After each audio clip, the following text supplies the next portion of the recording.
So to catch you up on this entire film saga, this is a vision by Kevin Costner, who left his very successful show called Yellowstone kind of abruptly and under weird circumstances, and he was pursuing this passion project, which he's envisioned as 4 movies, 3 hours in length each one, so 12 hours of film. The first one, Horizon Part 1, came out in June, was a huge bomb. No one went to see it. It premiered at Cannes to mixed reviews, which I think were being polite. Part 2 premiered at the Venice Film Festival, also to mixed reviews. This thing hasn't been well received, but it is streaming on Max, and we thought we'd take a look at it. Kevin Costner has put up a lot of his own money to try and create this big Western epic. So let's get into it.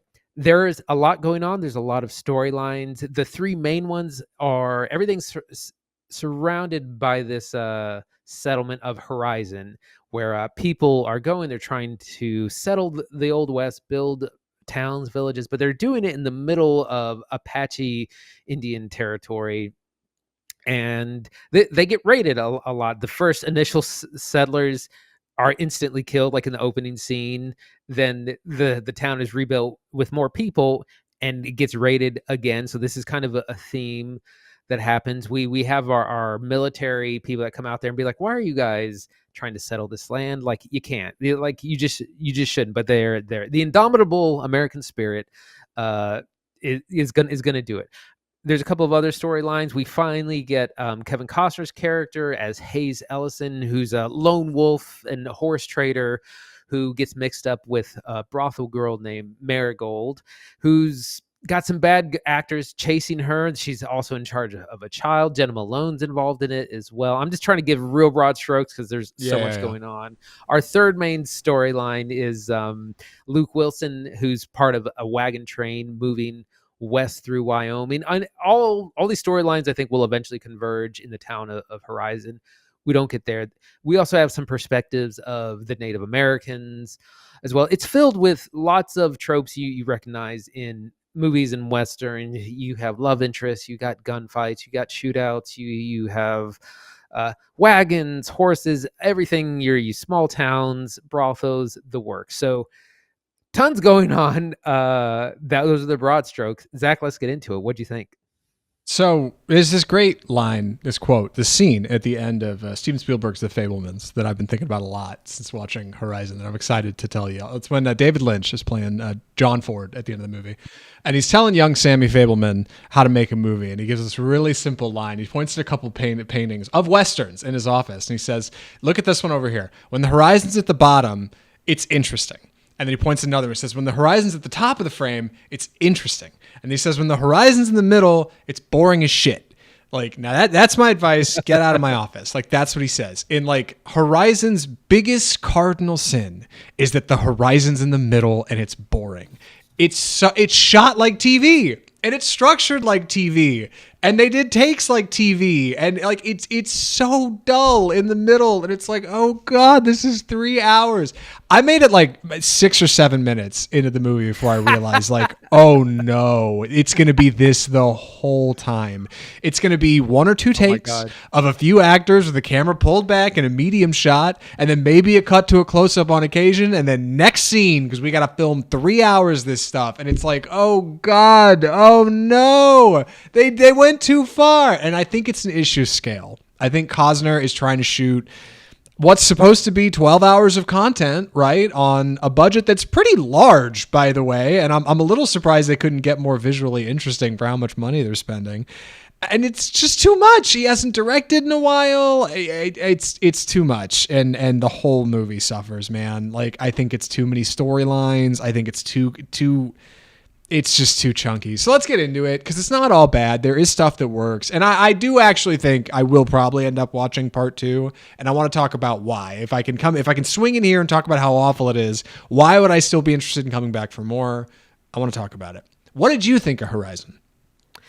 Similarly, in that you are definitely just you're watching TV. Like, this is structured like TV. It feels a little cheap like TV, and not like HBO Prestige shows. It feels like a CBS, like a Star Trek kind of like, it's not bad, but it's like it's very like dad core TV.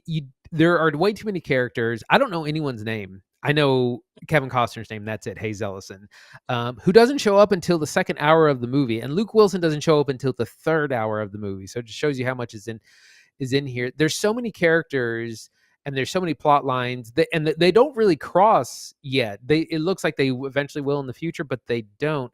I was confused a lot of times because it jumps around a lot, and you don't stay a lot of time with the characters to really remember them. And it would come back to something, and I'd be like, "Oh, this character is dead. I didn't realize he was dead. It wasn't obvious that this character had died anywhere at the thing." I think the spectacle of it, like the vision is grand, and like there's a big, I think it's like a 10 to 15 minute long scene of the Indian attack on Horizon.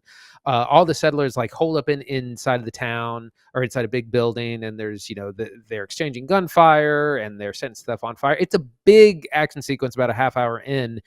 It still feels like TV action, though it's not super convincing. Yeah, he's got too much dip on his chip.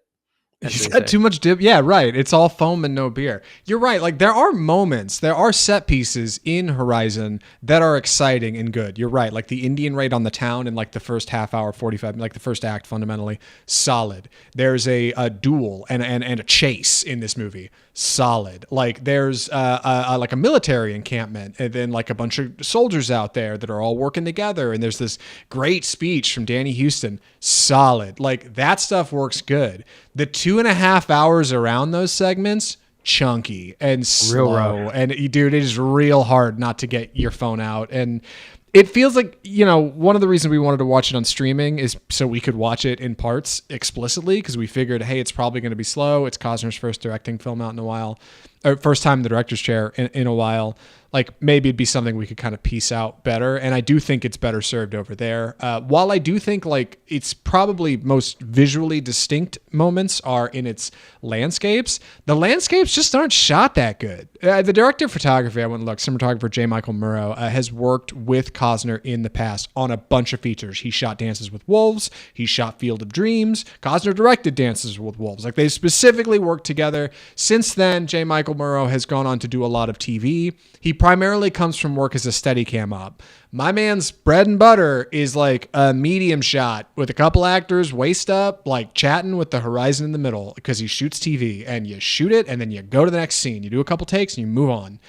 And like, it just makes for a long 3 hours, man. Like I kept thinking of like, I know this is going to be a far cry. I kept thinking of Lord of the Rings. Can't help it. You think of a 3 hour feature that you really enjoy. Lord of the Rings comes to mind. Like Jackson and his second unit director, whether that be his wife Fran or Andy Serkis, whoever he's working with, like they go to so much great lengths to make things so visually distinct all the time. You can just think in your head, like you could see memes or flashes of shots of Lord of the Rings and immediately think of where they come from, what they are.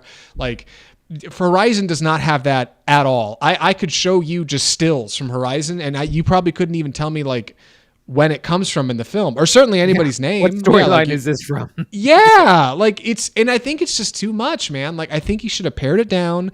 I think you should have cut 2 or 3 of these plots out, focus a little bit more on the ones that work. I think you'd have something that's a lot more reasonable than this. Like it's just too thick around the middle. It's got a big waistband. Yeah, there's so much going on, and it's so surface level. Like a good Western, like a good horror movie, should be about other things. Like I just watched the original 1976 Carrie for the first time, and it's one of these classic horror movies I'd never seen. And a lot of times, a classic horror movie may be classic but may not be age well. And I loved it, and part of what I loved is like, oh, this movie is about something. It's about that movie. Carrie is about like religious oppression and bullying and like all these themes. And like Horizon it's not about anything outside of the indomitable American spirit in one scene, but that you have all these characters like that are just tropes and archetypes. You have Sienna Miller, who's kind of the love interest of the Union soldier. Oh, that's, by the way, the Civil War is going on in the background. The lieutenant. Yes, right. Yeah. But there's things like she has a daughter who has a crush on a guy going to fight in the Civil War, and it comes out of nowhere. She's just all of a sudden crying over this guy leaving. he's the lone gunman. There's the girl from the brothel. There's the bad guys chasing the. I mean, it's just like there's the wagon train, and it's just like kind of eye rolling the archetypal, and it just doesn't have anything to say. There's so many characters, and again, you don't know anyone's name. They don't stay with characters long enough for us to get to know them. And Costner does this cardinal sin. He does this thing that Clint Eastwood likes to do, where he writes himself as the most attractive man that ever lived, and he's this gruff lone gunman, and the brothel girl's like fawning over him, and he's like, no, stay away from me, no, I don't need you. And then of course he ends up getting involved with her anyways, and reluctantly he's like, well, I guess we're in this together now, that kind of thing. And he does the voice just like that. He's a super low gruff thing. It's hilarious, but it's just like, come on, man. Yeah, he really, dude. Costner really writes himself a treat in this movie, like for sure. He gets all the sweet lines, he gets all White the cool Knight. scenes, he gets the hottie who is just fawning over him and cannot let him go. Like, meanwhile, I think there's some other performances that are solid. Andy had mentioned just yesterday when we were talking about Horizon. Danny Houston's got a really great speech in the middle of this. Sam Worthington's fun. There's a guy who one of the bad guys in this movie. He's a kid from Sweeney Todd. He's one of the British kid. He was also in Harry Potter. I can't recall his name off the top of my head. He's Jamie solid. Campbell? Yeah, that's him. Yeah, Jake Campbell as kind of this evil mustache twirling individual that ends up running into Costner. Every time the movie cuts away from like characters we know to new characters you haven't seen before, I felt like my heart was leaving my chest. Like, oh no, like they're introducing more characters and more plot when you barely get enough time with the ones we have. It's just too full. I'm reminded also of like Cloud Atlas, the Wachowski siblings film, also directed by Tom Tykwer, who would go on to do Les Miserables and Cats. That had 3 directors, and that had 6 storylines. And each director took 2 explicitly. The end of the film credits them. Tom Tykwer did these, this Wachowski did these, this Wachowski did these. That's how we did it. And then they explicitly, because it's based on a book, had like editing points where it's all woven together and it cuts from one to the other. And it works pretty good while still being a confusing movie that's difficult for people to pick up. This movie, meanwhile, like does not have the luxury of 3 well-seasoned directors. It's one director and a director of photography with a deep bench, admittedly, but a lot of television background. Like, just try to put it all together, and I just think it's too much. And I think for Horizon 2 and 3 and 4, dude, they gotta tighten the bolts. They gotta tighten the bolts. Or like Horizon 2, skip 3 of these storylines. Save them for 3. Just leave them out. Just focus on like 2 or 3 of these. Really, really focus on them. I think it can get somewhere. And I do feel like because of the time investment that I want to watch 2. Like I would be interested to see what happens. But like if 2 doesn't get me any further down the road than this one, I don't think I'm coming back for 3 and 4. Like, boy. I have heard that 2 is slightly better. So there's that. I think this would have been a hit TV show. I think this would have made great TV. But he wanted to do this film thing. The other thing I wanted to talk about is that this is definitely like American Old West propaganda, like Manifest Destiny, all that. Yeah. It does attempt to be balanced and show some perspective from the Native Americans, but it's like a fraction of everyone else. And again, we have like, oh, the poor helpless settlers, they just want to, settle this land and build their homes, and they definitely are glossing over the slaughter of indigenous people. They do kind of address it near the end, but it's I was reminded of a much better movie, Hostages, with Christian Bale, that covers like that topic, and that's a really brutal film, but it's excellent. I mean, that's where when I was watching this, I was just reminded of a million other westerns that are so much better. It's like Unforgiven, Power of the Dog, Ballad of Buster Scruggs. Ballad of Buster Scruggs, dude. Yeah, big time. Yeah, because that's a like western that's got a few storylines in it. Yeah, absolutely. I thought of like 310 to Yuma, even like, which is more action oriented. Like I'm really frustrated with what's here, and I don't think it's beyond saving. I don't. They already have shot Horizon Chapter 2. This movie actually has a bit of a preview for what's to come in Chapter 2, which is hilariously long, far too long for what it is.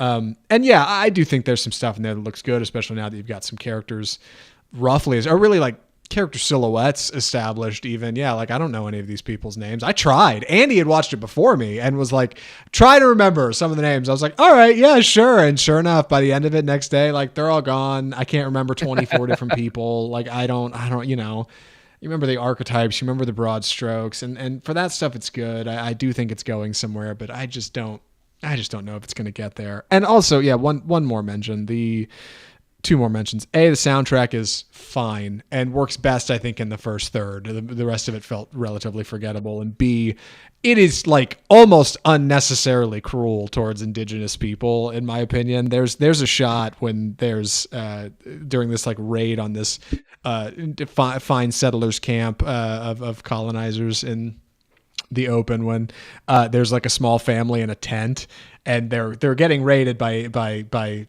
Injuns, so they know it's almost over, and they have like a small barrel of gunpowder. It's sitting between them, and the dad's got a candle, like they're gonna blow themselves up, right? Yeah, and like an Injun whips open the tent with a spear, and the mom's like, "Close your eyes." Like as a kid, close his eyes, and he blows them all to hell. I'm like, oh my god! Like you'd rather blow up you and your damn family. Like, oh my god.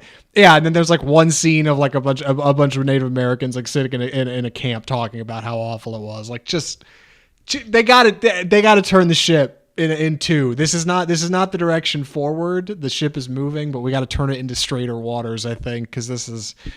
I don't think you get four of these. I really don't. I don't even know if you get to the end of three of them. Yeah, I'm kind of like you though. I do kind of want to see where the next entry goes when it comes to streaming. I'll watch it.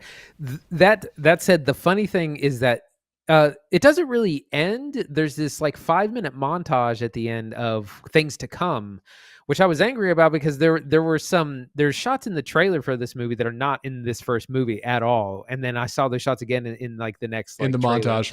Yeah, and I was like, oh, so it's maybe again, but also the montage is like 5 minutes long. Like you think it's gonna be like a 2-minute trailer of things to come, and it just keeps going, like just never stopped. And it's like, yeah, like I wasn't aware that it had started because like there's not a solid ending to this part.